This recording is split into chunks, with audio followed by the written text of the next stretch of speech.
Welcome back to Scholar. Now, in this part of the show, I want us to talk about developing talent. And in studio with me is Legacy Football Academy. Now, 3 days ago, they just jetted into the country from Sweden, where the under-11 team was named as the overall winner of the Swedish Cup. And the under-13, of course, they got a number of wins, and they are here in studio. Yes, we want to speak to them. Nicholas. Yes. This is Nicholas. Of course, he's carrying the trophy. The trophy is the third prize for the under boys 11 under 23. And of course, kaka, kwa majina unaitwa nani? Kwa majina naitwa Zik Njenga. Zik Njenga. Ulikuwa unacheza kategori gani? I played under 11. Under 11. Yeah. Under 11. You guys were named as the best team for the entire tournament. How was it? It feels good being named as the team of the tournament. My teammates, they did well, but I don't have anything. Who is your favorite footballer, and why do you want to be like him? My favorite footballer is Neymar. And I want to be like him because he's not scared of facing players on against one challenges, and yeah. And also we have a young talent here. He says he wants to be like, the next best Kenyan footballer. Kwa majina unaitwa nani? What are your names? What are your names? Evan Gugi. Evan. Yeah. Yes, Evan. Evan.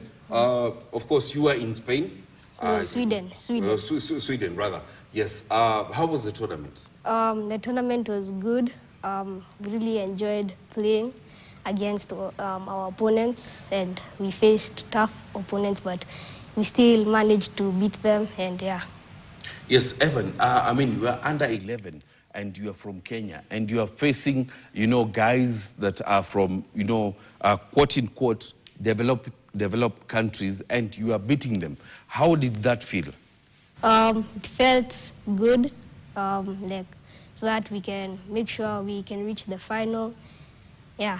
You guys were named the best team of the tournament. How did that feel? It felt good to be known as well. And it was a good experience for us as well. Who's your role model, and why do you want to be like him? Ronaldo, because he's very competitive in football. Yeah. Yes. Also, we do have a gentleman here, third place boys under 13, Gothia Cup. Kaka, unajisikiaje? Yeah. Third place, mlikuwa mnajisikiaje mkiparticipate in hiyo cup? It was good. We tried our hardest to reach the semi-finals. We beat the undefeated team in Sweden. It was named the undefeated, but we still beat it. Yeah. Yes. When you're playing against teams from Sweden, as compared as teams from Kenya, what was the difference? There's not big of a much difference. The same football. It's not that they're more skilled. It's just same football. It's like football is football. Yeah. Yes, but you managed third. Kina Nicholas Apa and 11, they were the overall, winners. Coach. Yes. Yes. Sweden. You guys went there, and you are the best. Under 11, you are the best. Under 13, you finished second. How was the whole tournament? First of all, my name's Derek Ochieng Otieno, coach under 13 Legacy. I think the tournament as a whole was a mind-opening for the team because we played 8 matches, and out of the 8 matches, we scored 24 goals. Yes. We only conceded 7 goals. Yes. So, and our top scorer was our team captain, Freddy over here. Akwapi? Doyu. Oh, Freddy Doyu. Yes, this is the captain for the under 13. Yeah. Under 13? Yeah. Na yeye ndiye alikuwa top scorer. Yeah. And he's very, very quiet. Huyu ni wa kiwanja. Ukimwacha kwa kiwanja ndio utamjua. So I think what made it different is the brains behind the team. Because we had so many qualified brains behind the team. We had the veteran Stanley Okumbi at our side. We had Coach Voti. Yes. Those brains were very instrumental for the team because the tactics, we combined them so that we could be able to beat the teams. It was a mind-blowing experience for the boys. Mind-blowing experience. Coach, let's talk about nurturing these youngsters. You know, everybody will be asking themselves, you have these youngsters, they are shining in under 11, under 13, but what next after that? Okay, my name is Atulo Nicholas, Administrator, Legacy Football Academy. And I think, not even think, I know for sure that having these boys and there are a few girls that we have at the academy has been a good experience, not only for them, but also for the coaches and administrators, managers and admins that we have at the academy, because trying to develop them from a young age, our academy has different categories. Yes. We have under 5, under 7, under 11, under 9, under 13 and under 15. Yes. So we start at an early age, yes. Our youngest player being 3. So they train, with the training that we have, we make sure that they get the best from the best coaches that we have around.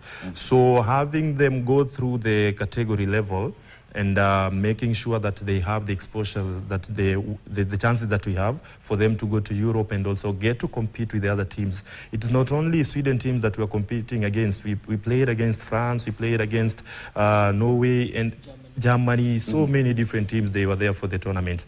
So making sure that they get the best from the coaches that we have and they get the quality training makes them even better, because as at now, maybe a few they are under 11, come next year they'll be in under 13. We expect when we go back to the Gothia tournament again, the ones they were in under 11 and they have transitioned to under 13, they can also perform even better and bring now the main trophy home. So it's a nice experience, molding them into becoming good footballers and pros in the near future. When you have a player like Nico here, and of course, he turns out to be one of the best players in the tournament, and you know, those, wherever you go, you are going to Sweden, and those people who are watching, they say that, you know what, we don't want Nico to go, let him remain here. How does that affect you? It's not and what do you do when that... it's not something new. Yes. The coach mentioned here that we have Freddy here. He was one of the best players that Freddy we was had the top scorer in the under 13 categories. Yes. We have different offers for him as at now. So we've done that before. This is not the first tournament that we've participated in. Being we're just like 5 years old now, we've gone to over 7 tournaments, international tournaments. So we had a few kids that we traveled with last year to Spain, and right now they're schooling in Spain and also training with Real Oviedo. So when they come and they talk to us, we have different plans with the parents and the kids and also the schools that they propose, and we give them the chance to go and try and play and even get knowledge from the European teams. At the end of the day, when we talk football in Kenya, we talk the pro, and when we talk pro, we talk Europe. So we are ready to do that, and we've been doing that, and that is what we do. Yeah. Now, you see, you've said that, you know, the players that are, you know, positioned in Spain, and there are players that are positioned in Kenya. Yeah. And in Kenya, mmeachia ndugu yetu kazi. Sasa mkimwachia kazi, nani ata bridge your gap? You see, he said that football is football. Difference might be maybe the minutes they clock here in Kenya and the minutes they clock in Europe. So apart from that, when we talk about football, FIFA has come with a way that it integrates every country with the rest of the world. Because when we talk about pass and follow, maybe in European country, you'll also understand that this is what they mean. When we say dribbling, when we say pass, and we say do something different, we all understand. It's one language that is spoken with different tribes in different countries, so there might not be that much big of a gap, because when he trains them here and now they leave for Europe, we also get to report to them that this kid is good at this and this and this. And when they're also in Europe, we also follow up with the coaches and the teams they go to let us know how they do. Because as we speak right now, the ones that are in Real Oviedo, they are in Kenya right now, and they train with us now. But so, Coach Nicholas, something that people will be asking themselves, or rather be thinking, is they will think that these youngsters are sponsored by Kenya. Are they? No. Like by the government? Are they? No, they're not sponsored by Kenya. This is self-sponsorship. This is self-sponsorship. As a matter of fact, we have different ideas on how to tackle the academy. We have pay-to-play the parents that get to pay for the kids to train. At the same time, we also sponsor a big number of the players. So when they also travel to Europe, we have the team as one. So the parents come in and help the academy to get sure that we have the kids who are from this other side of Kenya. So we have a different, let's say, it's a hybrid.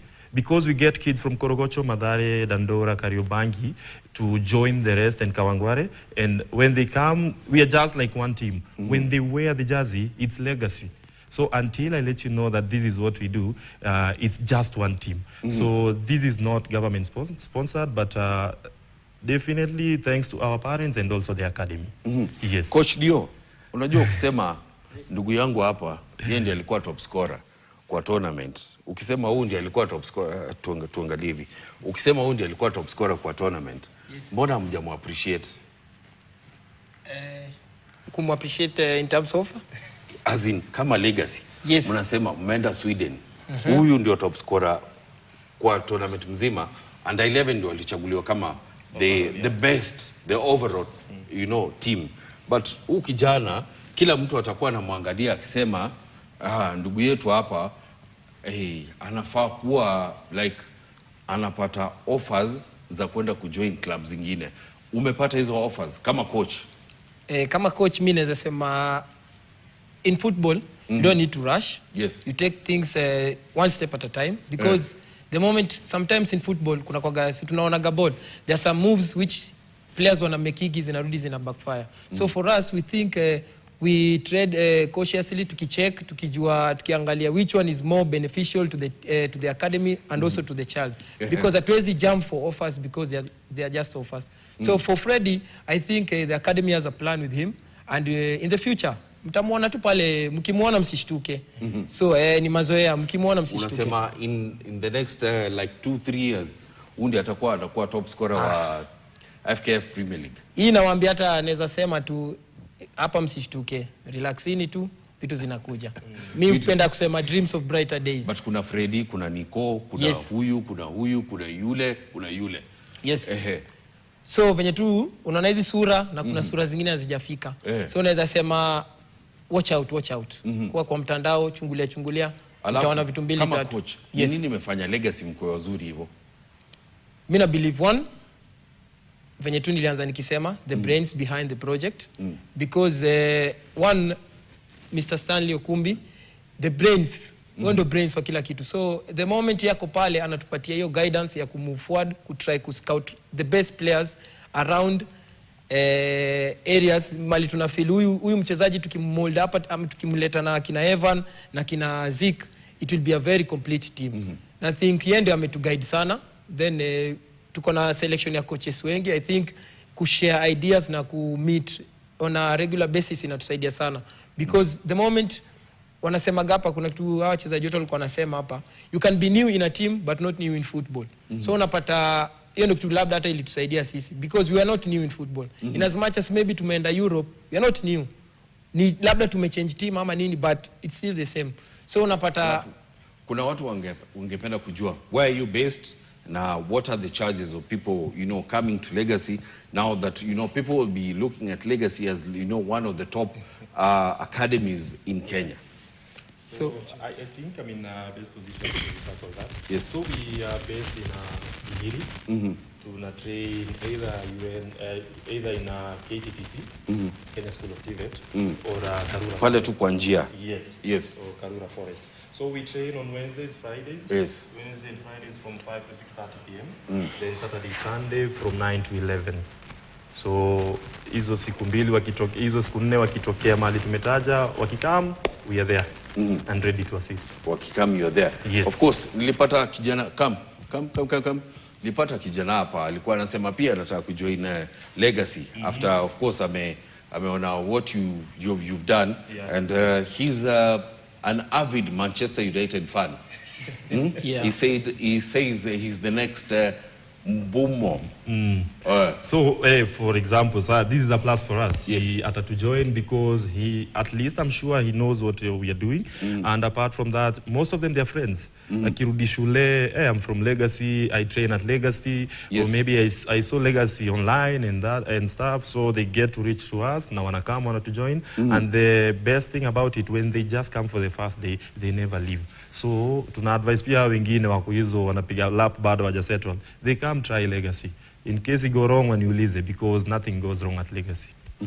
Nothing goes wrong at Legacy. Of course, this is one of the best football academies that we have in the country, producing the best scorer in their tournament, the golf tournament that they have had in Sweden. But the question is, you know, vijana mko nao hapa saizi 13, 11. After that, they'll go to 15, they'll go to 18. Alafu watatoka Legacy. Ama muna plan kuwashikilia alafu mwanzishe team. What will it be? So I had mentioned that we have to the under 15 categories that now, but come next year, they'll transition to under 17. So most of the kids that they're in under 13 right now, they'll go automatically to under 15 because a few will turn 14. So in a trickle down, hadi kwa wengine, hadi under 7 unapata wanaruka hadi under 9. So when they finish the under 17 category, actually when you get to under 17 category, we consider you pro, even the 15, because we have kids like Kina Yamal, wamepiga ball hata wakiwa. He's 17. Yes, so he turned 18 just a few days ago. So we believe we'll not let them go because at Washa turn senior. As a plan, we have a team that plays in the Division 2 called Glory FC. So we'll take them and transition them to that team to also participate in the FKF leagues that we have around. So it's not just a matter of academy level and that's it. No, we get you better and then we put you in the league and compete with the rest. In a better case, offer ikikuja at an early age of 16 or 14 and 13, then we can get you travel to the European countries and the teams and join the rest. Hatusemi tuko ndio best, but even if the Kenyan teams locals ikikam, waseme mtu hii ako 17 but tuna feel ako better kutuchezea, why not? Tuipige hapo kwanza tuone vile mambo inakaa. Yes. Of course, we have Freddy here. Nico, hii trophy mbona umeweka chini? Nico with the trophy of the third prize. Nico, how old are you? 11. Nico alikuwa anacheza under 11, sio? Yes. But ameshika trophy under 13. Tuko na Keith is joining Legacy. Tuko na Zeke. Yeah. Do you want to go back to Europe? Sure. I would love to. You love to go to Europe. Tuko na Evan, of course, under 11. 13. Under 13. You're not under 11? Yes. Utaki kucheza na under 13 and under 11, sorry. I'm not sure. No. And we also have McCrane. Akona the trophy for the third best, of course, placed boys under 13 2025 in Gothia Cup. Unaitwa? Shivon ako hapa. Of course, this is the team that was part of the Gothia Cup in Sweden, and the under 11 team was named as the overall team that won that cup. But the under 13 did also not disappoint. We've spoken to the coaches, we've spoken to the players, and they're saying that they want to make Kenyan football better. Yes, they have been here in studio, and they are saying that in the next cycle of Kenyan football, they want it to be better. That is Freddy, Nico, Keith, Zeke, Evan, Green, Shivo. Yes, they've all said they want to make sure that Kenyan football is in safe hands going forward. That is where we wrap up our scoreline this afternoon. And thank you very much, Coach, the two coaches that are from Legacy that have come here to give us more information about the Gothia Cup. That is where we wrap up our scoreline this afternoon. My name is Robin Sorokenye. Have a good afternoon.